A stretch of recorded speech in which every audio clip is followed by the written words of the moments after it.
One day Loki, known for his mischievous nature, decided to stir up trouble and cut off the beautiful golden hair of Sif, the wife of Thor.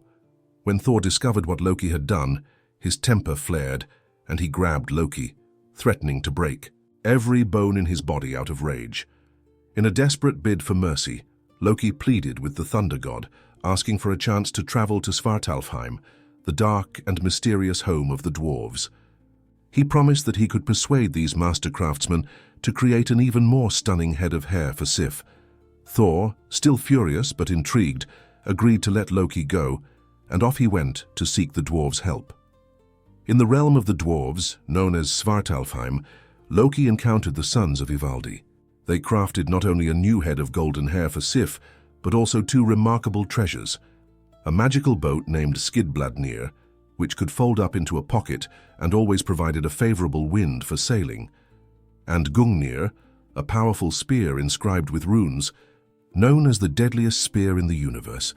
Although Loki had successfully completed his mission and could have returned to Thor with the gifts, his curiosity got the better of him.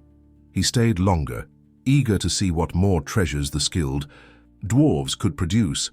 With mischief in mind, he approached the brothers Brokkr and Sindri, taunting them about their abilities to create items as magnificent as those made by Ivaldi's sons, and bet them that they could not craft gifts that would rival those of Ivaldi's sons.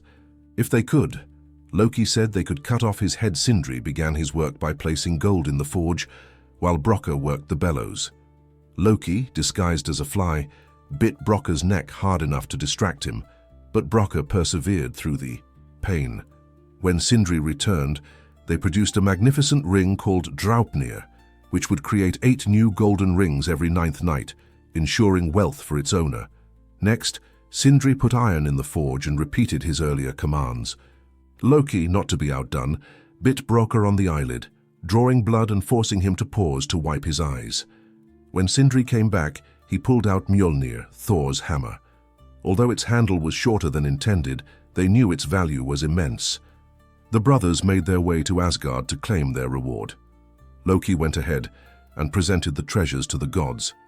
They unanimously agreed, except for Loki, that Mjölnir was the finest object ever created.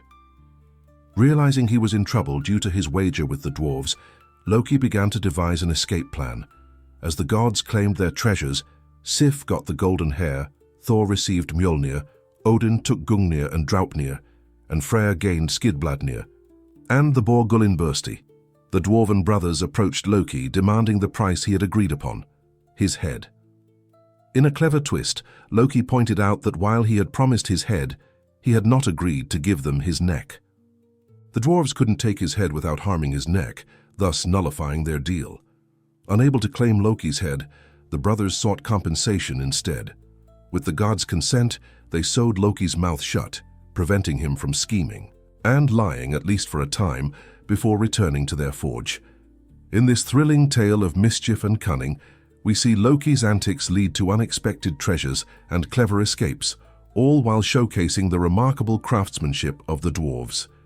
If you enjoyed this fascinating journey through Norse mythology, be sure to subscribe to Ahmed's World. Join us for more captivating stories, legendary adventures, and the magic of ancient lore. Don't miss out on what comes next.